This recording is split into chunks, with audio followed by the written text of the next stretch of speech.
Welcome back to Catholic Pipes, guys. It is Friday, and I'm so excited.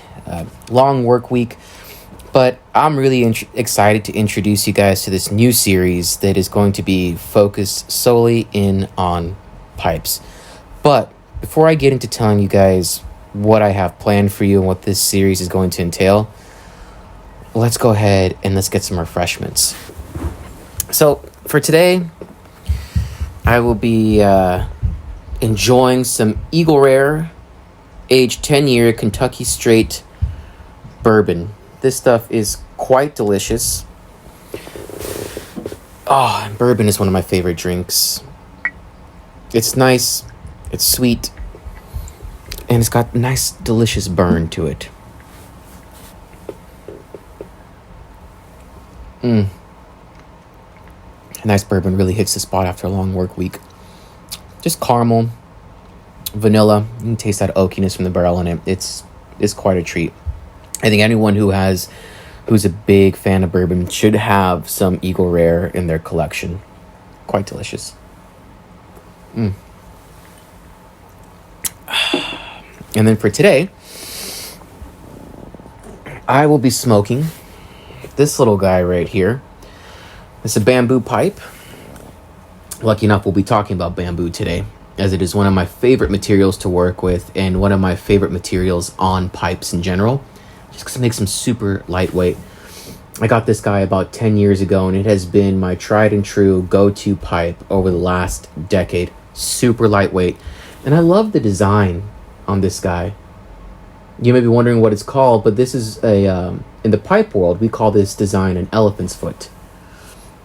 Because if you put it this way, it kind of mimics the toenails of the elephant. It's a very abstract design, but needless to say, it's a lot of fun. And what am I going to be smoking out of this today? Well, I have some Cornell and Diehl small batch Carolina Red Flake. This is a special release that came out several years ago, and it is a red Virginia-based tobacco. I'll go ahead and read the back for you. Let's see here. It's a blend of the finest North Carolina grown red Virginias. Harvested in 2015, our Carolina Red Flake is a tribute to the Old Belt, plucked straight from Carolina soil. These top-tier Virginias were all grown, thrashed, blended, pressed, and then lovingly sliced and tinned right here in the heart of old tobacco country. Sweet, tangy, and spicy, Carolina Red Flake is both surprisingly straightforward and pleasantly complex. You'll find it's rich, deep, and earthy with undertones of dried cranberries, orchard grass, and citrus. Sounds interesting, but this particular tin is from 2018. And unlike traditional foods, we'll call maybe tobacco leaves a type of leaf or whatever, that is not an expiration date. That's just the tin date.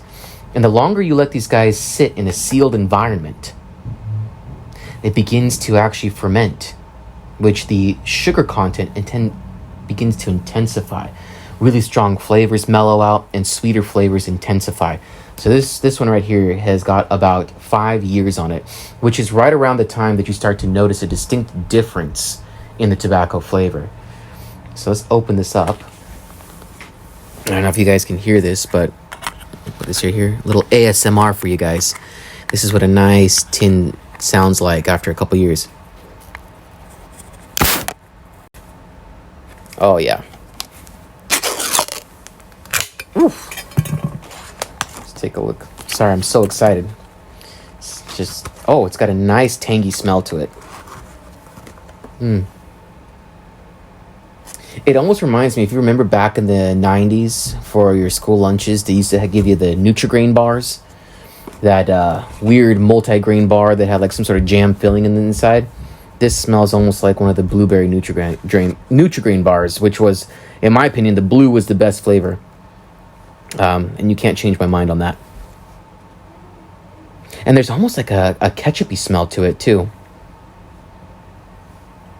And you can smell a little bit of that fermentation. It's a tangy smell. and very sweet. Ooh, I'm excited to dive into this.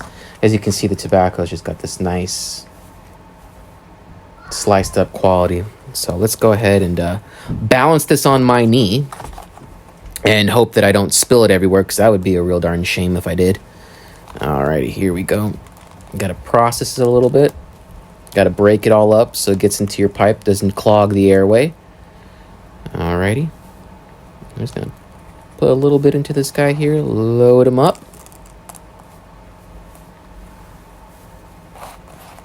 Alright. That should do us good. Perfect. Put this guy over here. Look for my lighter. That's always the pipe maker's problem. It's always trying to find a lighter. My tried and true blue Bic. Alright, let's see what this guy tastes like.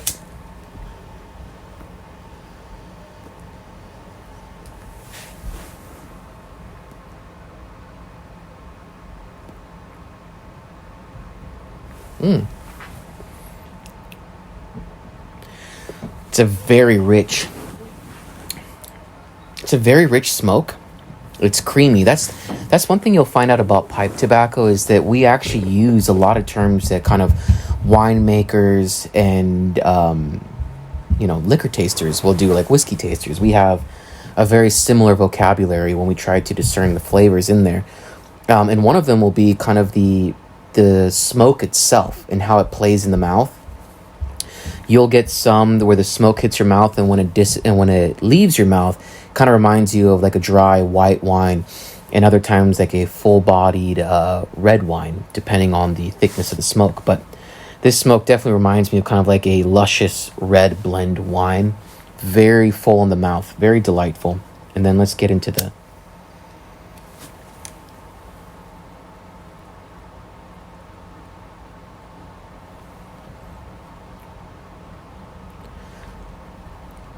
yeah, that's a very solid smoke. The sweetness that I smell is not really coming through, but I do get like a very nice, almost toasty, smoked, kind of crackerish kind of flavor. And a very savory note too. This is quite delightful. I think that this might be, I'm definitely going to put that in a mason jar to make sure I seal in those flavors after I'm done smoking a bowl from there, but it's quite delightful. Enough of the frivolities, guys. Let's go ahead and let's get into the meat and potatoes of what this new series is going to be about.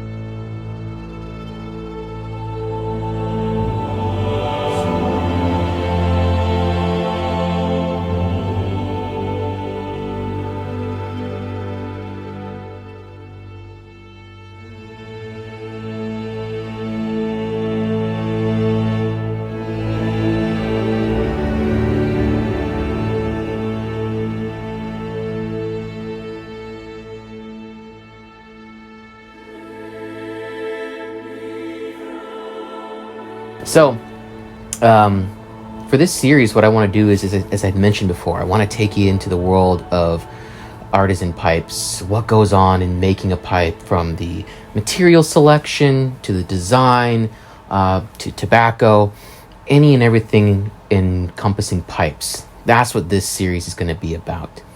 And for today, I want to talk about bamboo. This is my tried and true, trusty little bamboo pipe right here. I've had this guy for almost a decade, and there's a great story behind it. It was the first high-grade pipe that I bought. When you get into the pipe world, it's almost like any other luxury good. There's your lower end, and there's your high end. And that's no exception within the pipe world. You can go to an antique store, grab a pipe for, tens of bucks. Or you go to get a corn cob, same deal. You can get pipes for under $20. But once you start collecting and you get that pipe collector's bug, the prices can get into the stratosphere, all contingent upon who the maker is, how long they've been doing it, what their resume looks like, and how good is their art. Are they pushing the boundaries? Are they doing solid work? Is their color crisp? Their lines crisp? All of those things come together into that price point for a higher end pipe. But today, as I mentioned, bamboo exclusively. Here's my little guy. It was the first high grade pipe that I bought at one of my first apprenticeships. It's another big thing too in the pipe world, is that when you are a pipe maker, in order to learn the ins and outs of pipes, you go visit a pipe maker who's established, and you usually spend anywhere from several months to several days with them learning the craft. And this gentleman by the name of Steve Liskey, he taught me how to work with bamboo, and ever since then, bamboo has been a staple in my pipe making aesthetic. And bamboo, what I love about bamboo is that it can come in an array of aesthetics. Typically, as a pipe maker, though, you get very uniform pieces of bamboo. For example, right here, we see something like this. As you can see, there's uniform spacing. It's dark. It's pretty simple, pretty average looking. Nothing wrong with that by any means. This would go great on a very nice and elegant, classically shaped pipe. Or things can get a little bit crazier. Let me see here. What do I have? That'd be a great example. You can get some gnarlier pieces. They got extreme or, pretty intense curves to them. Different spacing on them. Different colors. Here's a unique piece. This is called Buddha bamboo. It almost looks like a spinal column. See, bamboo is so beautiful, and it can really add flair to the pipe that you are creating. So being able to choose the right piece of bamboo is always key. And then here comes the question. What do you choose first? Do you design the bowl of the pipe first and then pick the bamboo, or do you pick the bamboo first and then design around it? And the answer is either or. Really, it is either or. There might be a piece of bamboo in here that really speaks to me, and I pick out the section, and then what I do from there is I start sketching in my notebook to try and match it and get it right to a particular shape that I think would really exemplify the cool characteristic of that bamboo. Example is this guy right here that I'm working on, where I designed this first. This is actually a bowl that I had made that had been sitting in one of my drawers for quite some time because I had no inspiration in terms of how do I want to finish it off until I saw this nice piece of bamboo and thought that that would be a wonderful complement to the shape. And overall, it's a nice little sleek piece right here. And this is the marrying of bamboo and briar together. And there are a couple things that you want to be aware of. And one of the telltale marks of a good pipe maker are going to be here and here, what we call transition points. See, those transition points are where all that hard work and skill comes into play, because you want this smooth. You don't want to be able to feel any ridges or bumps. You want it to feel as though it's one piece. No bumps, no ridges. That's one of the things that I do as well when I go to trade shows or I see other pipe makers work. It's almost a little thing that I have to do is I'll grab the pipe and I'll just feel it to make sure that transition is there. Nice, clean, and seamless. Not only that, but bamboo, it adds, like I said, such a distinctive look to a pipe, but it also does something really, really awesome for the smoker. It takes away weight from the pipe. Because I can guarantee you that this section of bamboo, if it was all wood, would weigh more if it was all wood than if it was bamboo. So it takes away weight, so it makes it nice and light, which is quite a desirable characteristic for a lot of pipe makers, is that they want to make sure that the pipe smoking experience is delightful. Now, I've talked a lot about bamboo, and what I want to do is do something special for you guys. I want to take you through the process of making a bamboo pipe. All right, so the next several videos that we have, I'm going to take you through the designing process. I'm going to take you through the bamboo selection, show you how I prep the bamboo, how I connect the stem, how I shape the stem, everything that goes into it. And at the very end of this series, when this pipe is completed, I will be offering it as a raffle prize. So you're definitely going to want to subscribe, click notifications, and watch this pipe be made through all the way to the end, so that way you will have a chance at entering a raffle to have that pipe, which will be valued at right around $450. It will be raffled off and could end up in your hands and in your collection. And I think you're going to really enjoy what I have in mind for this particular pipe. So tune in, stick with us, and I hope you guys enjoy this new series.